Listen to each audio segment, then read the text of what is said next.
from North Niagara, Glenbrook. Mr. Speaker, my question is to the Minister responsible for accessibility.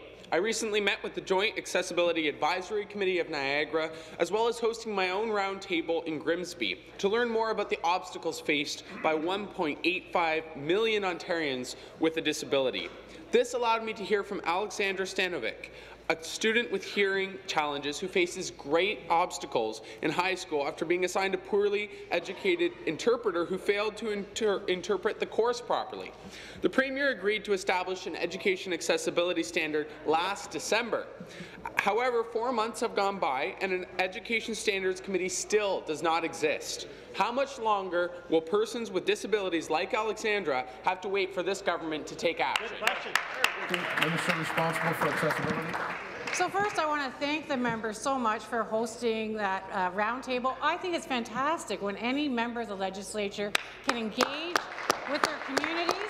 We know also that every municipality in Ontario has an accessibility advisory committee, so I think it is so important that we listen to what the issues are, listen to what barriers still exist, and bring those forward.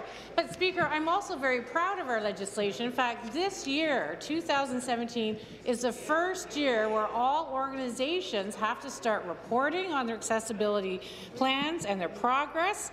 And Speaker, we know that the legislation is important, but it's also about changing attitudes and removing barriers. I'll be very happy to speak in the supplementary about the new education standard that we'll be developing to complement the other standards that already exist. Thank you. Thank you.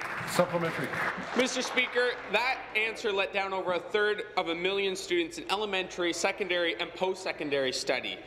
These students have been waiting for equal opportunities for 11 years since the Accessibility for Ontarians with Disabilities Act was passed in this legislature. It is letting down students such as Alexandra who have faced unnecessary obstacles in education because of this government's failure to act. Students are losing hope that educational barriers will be removed through the establishment of standards. Did you forget about the Premier's promise, or is this just another one of your government's stretch goals? Thank you. Minister. Well, Speaker, it's an important question, but it's also important that the member knows that we already do remove barriers in schools, whether it's elementary or post-secondary education.